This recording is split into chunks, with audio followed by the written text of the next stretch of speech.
नमस्कार प्यारे साथियों, कैसे हैं आप सभी और कैसी चल रही है आप सभी की बोर्ड्स की तैयारी।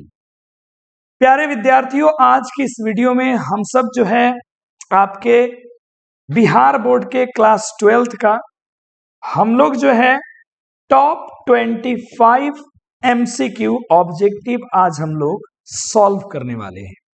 और ये जो टॉप 25 ऑब्जेक्टिव्स होते हैं इनको बड़े ध्यान से देखिएगा, क्योंकि ज्यादातर ये एग्जाम्स में देखने को मिलते हैं। और ये सारा कहानी होगा आपके इस वाले बुक से, रेनबो पार्ट 2 से टॉप 25 क्वेश्चंस होंगे जो अमूमन एग्जाम में पूछे गए हैं और ऐसे क्वेश्चंस एग्जाम में पूछे जाते हैं। प्यारे बच्चों, आप जो है इस चैनल के प्लेलिस्ट को जरूर विजिट करना, क्योंकि प्लेलिस्ट में आपको ऐसी ऐसी चीजें मिल जाएंगी जिससे आपका एग्जाम की तैयारी और ज्यादा बेहतर हो जाएगा। और ज्यादा क्या हो जाएगा? बेहतर हो जाएगा। प्लेलिस्ट में जैसे योद्धा रिवीजन बैच है, पिछले साल का है, क्योंकि बहुत सारी चीजें हैं वो बदलती नहीं है। ग्रामर का कॉन्सेप्ट जो पहले था वो आज भी है। आप इस रिवीजन बैच को जरूर देखिएगा, आपके बड़ा काम का चीज होगा।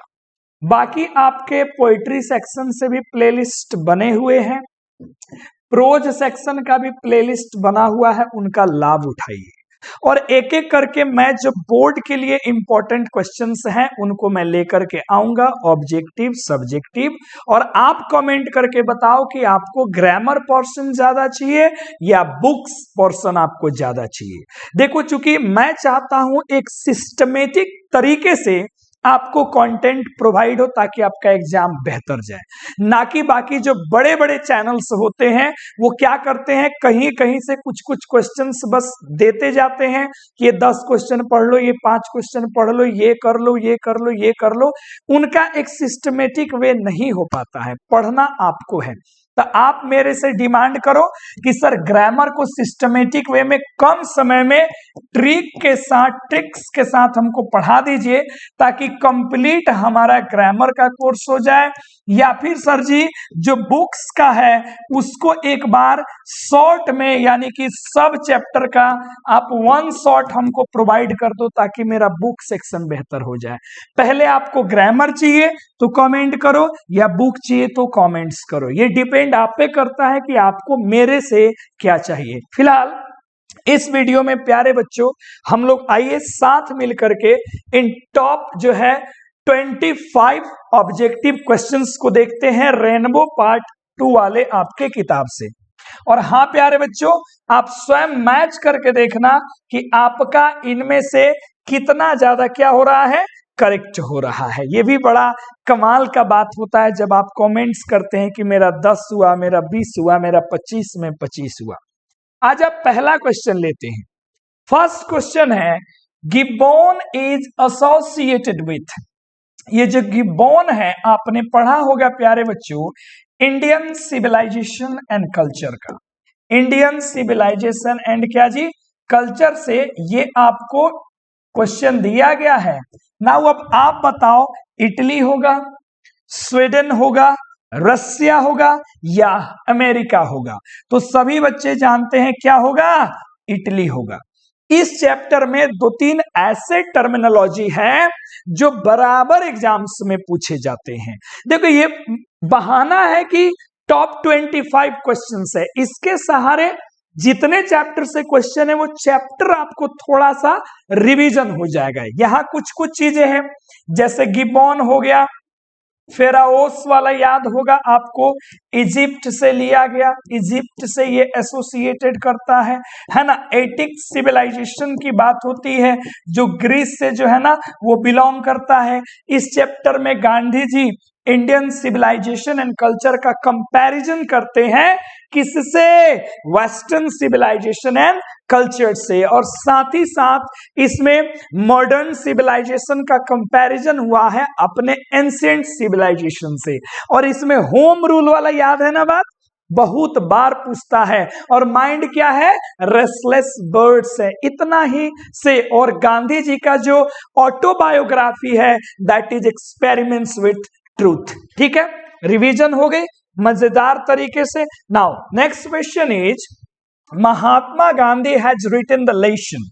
महात्मा गांधी ने कौन सा लेसन लिखा है? आई हैव अ ड्रीम बिल्कुल नहीं। ये किसने लिखा है? मार्टिन लूथर किंग जूनियर ने।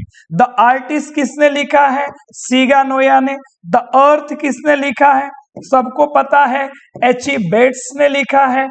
And Indian civilisation culture is written by Mahatma Gandhi. So my dear बच्चों, उम्मीद है दोनों आपको करेक्ट हो गए होंगे। देखो, हमारे साथ केवल ABCD वाली कहानी नहीं है। आप पढ़ोगे ना तो आपको लेसन जैसे कंप्लीट होगा, आपको कॉन्फिडेंस आएगा कि अरे सर 25 के बहाने आप तो पूरा रेनबो पार्ट 2 हमको शेयर करा दिए। देखो, फेरोस ठीक है, वर रूलर्स ठीक है ऑफ, यहां होगा रूलर्स वे रूलर्स ऑफ, कहां के रूलर से? एंशियंट इजिप्ट के। अभी ये चर्चा हुआ, क्वेश्चन ये आते हैं। नाउ नेक्स्ट क्वेश्चन है प्यारे बच्चों, plane living and high thinking. ये सादा जीवन उच्च विचार जो मोटो है, मोटो का मतलब ये जो प्रिंसिपल है, ये जो सिद्धांत है वो किसका है? वेस्टर्न फिलोसोफर का, ईस्टर्न फिलोसोफर का, नॉर्थ फिलोसोफर का, नन ऑफ दीज। तो आप सब जानते हैं वेस्टर्न फिलोसोफर की ये बात है। समझ में बात आ गई होगी? अरे बोलो जी बाबा हाँ, यस सर। नेक्स्ट क्वेश्चन जरा देख लो। फेराओस, सेम क्वेश्चन रिपीट हो गया, माफ करेंगे, अगले क्वेश्चन पे आ जाओ। नाउ द क्वेश्चन इज, कैसे सेट हुआ है भैया? देखो, हाँ, आवर एंसेस्टर्स इंजॉयड, हमारे एंसेस्टर्स क्या इंजॉयड किया करते थे, ये तो हमने अभी आपको चर्चा किया। देखो, आप बोलोगे सर एक ही चैप्टर से क्वेश्चन दे दिया। नहीं बाबू, इस चैप्टर से ज्यादा पूछा जाता है। क्या इंजॉय करते थे? True home rule. अगला क्वेश्चन की तरफ पढ़ो जरा। राम सिया राम जय जय Ram. Now the next question is experiments with truth. ये किसका लेखक है? अभी इनका भी चर्चा हो गया, महात्मा गांधी का। नेक्स्ट क्वेश्चन देखो, वर्ड एरुडिशन। एरुडिशन वर्ड का अर्थ क्या होता है? एरुडिशन मतलब होता है प्रोवर्टी, नहीं। ग्रेट नॉलेज, बिल्कुल ये करेक्ट आंसर होगा। जब आप पढ़ रहे होंगे भारत इज माय होम, तो उसमें डॉक्टर जाकिर हुसैन कहते हैं कि doctor Sarvepalli Radhakrishnan brought wealth of experience and wealth of erudition to the presidency। तो वहीं पे erudition मतलब होता है great knowledge। Okay, now the next question is प्यारे बच्चों आप सभी के सामने है। Doctor Zakir Hussain entered the office. Doctor Zakir Hussain Rashtrapati Bhavan में जो प्रवेश करते हैं, पार्शियलिटी के साथ? कभी नहीं। टोटल डेडिकेशन, संपूर्ण समर्पण के साथ करेक्ट होगा। दुश्मनी नहीं, ट्रेचरी नहीं। Correct answer is what? Total dedication. ठीक है, अगला देख लो। नेक्स्ट क्वेश्चन क्या कह रहा है? ये कह रहा है dash is the prime instrument, dash is the prime instrument of nation building. राष्ट्र के निर्माण में डैश एक मुख्य इंस्ट्रूमेंट है, मुख्य औजार है। क्या? एग्रीकल्चर? नहीं। एजुकेशन? बिल्कुल करेक्ट आंसर है। ट्रेड? नहीं। जो प्राइम इंस्ट्रूमेंट, केवल इंस्ट्रूमेंट होता तो तीनों करेक्ट हो जाता, लेकिन प्राइम मुख्य की बात हो रही है जो नेशन बिल्डिंग में काम आता है, and that is education, that is education. Okay, next question है मनोहर मालगोनकर ने कितने दिनों की छुट्टी ली थी? 5 डेज लीव? नहीं। कौन सा चैप्टर इन्होंने लिखा है भैया? A pinch of snuff. और ये पिंच ऑफ स्नफ क्या है? तो ये एक शॉर्ट स्टोरी है, पढ़ा होगा आपने। इसमें जो मनोहर मालगोनकर हैं, इन्हीं का नाम है नानू काका। ये जो ऑथर के हैं, सॉरी माफ करेंगे, ये ऑथर जो है इसमें स्वयं रोल निभा रहा है नानू काका के भगिना के रूप में। और नानू काका ऑथर के क्या हैं? ऑथर के मैटरनल अंकल लगेंगे। क्या लगेंगे? Maternal uncle. ओके, कितने दिनों की छुट्टी लेते हैं? तो 3 दिनों की छुट्टी लेते हैं, 3 days लीव। ओके, आगे आते हैं, देखेंगे। नानू काका इन लिंग्विस्टिक इमरजेंसी, भाषा से संबंधित आपातकाल समय में वो किसके तरफ टर्न कर जाते हैं? देखो, कहते हैं ना कि आप कितना भी इंग्लिश जानो, कोई लेना देना नहीं, लेकिन जब गाली देने का समय आता है तो आप अपनी मातृभाषा में ज्यादा पसंद करते हो गुस्सा करना, गाली देना। क्यों प्यारे बच्चों? क्योंकि उसमें फील आता है ना sir ji. The correct answer होगा his mother tongue. Now the next question is, Nanu Kaka took out his chequebook. Chequebook निकालते हैं और एक चेक लिखते हैं, किसके लिए? धोबी के लिए। धोबी के साथ वो जो कोट देते हैं उसमें चेक लिख करके जो डालते हैं, वो कितने का चेक होता है? और ये चेक बैरियर चेक होता है जिसको कोई भी बंदा कैश करा सकता है। 5000 का नाजीना, 2000 का नाजीना, 500 का नाजीना, कितने का? 1000 रुपए का। क्यों? टू डेमोन्स्ट्रेट वेल्थ को दिखाने के लिए। कहा? जब ऑटो सीका डीलर के पास वो लोग जाते हैं कार लेने के लिए, तब। अगला क्वेश्चन है प्यारे बच्चों, नानू काका ट्रैवल करते हैं। नानू काका ट्रैवल करते हैं एसी में नहीं, सेकेंड क्लास में। बिल्कुल सही, उनके पास टिकट होता है 3rd क्लास का, लेकिन वो टीटी से मैनेज करके के में चढ़ जाते हैं, 2nd क्लास में चढ़ जाते हैं। चलो जी प्यारे साथियों, पिंच ऑफ स्नफ, अभी चर्चा उसी की चल रही है, मनोहर मालगोनकर का। नानू काका चेक लिखते हैं कितने का? 1000 रुपीज का। ये रिपीट हो गया है क्वेश्चन, है ना? आगे देखो, dash is the daughter of Chobokov. Chobokov का जब ये कहानी, किस कहानी का कैरेक्टर है प्यारे बच्चों? अ मैरिज प्रपोजल का। मैरिज प्रपोजल का। और मैरिज प्रपोजल में जो चोबोकोव है उसकी डॉटर कौन है? तो डॉटर है नतालिया। इसको इसमें नताशा भी कह करके वो संबोधित कहते हैं। ठीक है, चलो बहुत बढ़िया। अगला question, I have a dream किसने लिखा? मार्टिन लूथर किंग जूनियर ने लिखा है ना? नेक्स्ट क्वेश्चन पढ़ो ध्यान से।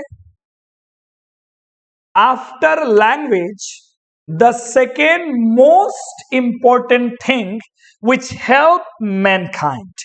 जब आप पढ़ते हो बर्टन रसेल का लिखा हुआ ideas that have helped Mankind, तो उसमें अलग अलग डिस्कवरीज की बातें होती हैं कि, और इन्वेंशन की, कि पहले कौन फिर कौन।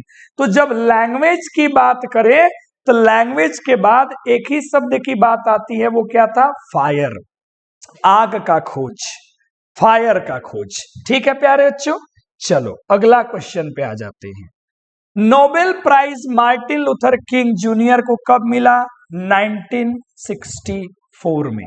आप वो वाली वीडियो जरूर देखना जिसमें मैंने ऑथर रिलेटेड बातें बताई हैं। अब छोटे छोटे वीडियो जब आएंगे जिसमें केवल बातें होंगे कि इनको क्या अवार्ड मिला, कब मिला, इससे रिलेटेड सवाल आता है, कि इन्होंने जो है कौन सा वर्क्स लिखा है, ये खुद हम छाट छाट के आपको धीरे धीरे सारा कुछ आपको प्रोवाइड करा देंगे, है ना? चलो अगला सवाल देखते हैं।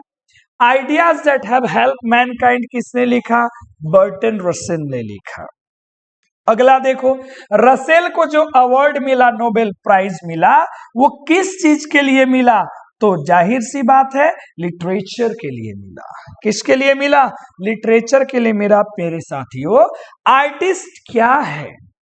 आर्टिस्ट क्या है? तो ये एक शॉर्ट स्टोरी है, सही आर्टिकल नहीं है, पीरियोडिकल है नहीं, शॉर्ट स्टोरी है। उसमें भी कैसा शॉर्ट स्टोरी है? जापानीज। आपने सेबी के बारे में पढ़ा होगा, आर्टिस्ट के बारे में। इसका हॉबी क्या होता है? आपने पढ़ा होगा कलेक्टिंग गर्ड्स, पढ़ा होगा खूब अच्छे से आपने, है ना। और इसके लेखक कौन है? लेखक है सीगा नोया, ठीक है, जापानीज राइटर है। नाउ प्यारे बच्चों, अगले क्वेश्चन की तरफ आ जाते हैं। जॉनसन, जब आपने पढ़ा होगा एची बेट्स का द अर्थ, तो जॉनसन कैरेक्टर मिला होगा मुर्गा वाला, मुर्गी वाला कहानी। जॉनसन का जो लड़का होता है, लड़के का पहले तो नाम देख लो, नाम है लड़के का बेंजी। तो बेंजी क्या होता है? पागल, अंधा, लंगड़ा नहीं, सिंपल माइंडेड होता है। क्या होता है बताएंगे जरा? सिंपल माइंडेड होता है, ठीक है प्यारे बच्चों। 23 नंबर क्वेश्चन तक सबको समझ में आ गया होगा। अगला देख लो। सेबी वाज पैशनेटली इंटरेस्टेड, अभी तो हमने बताया गॉड्स में। अगला देख लो।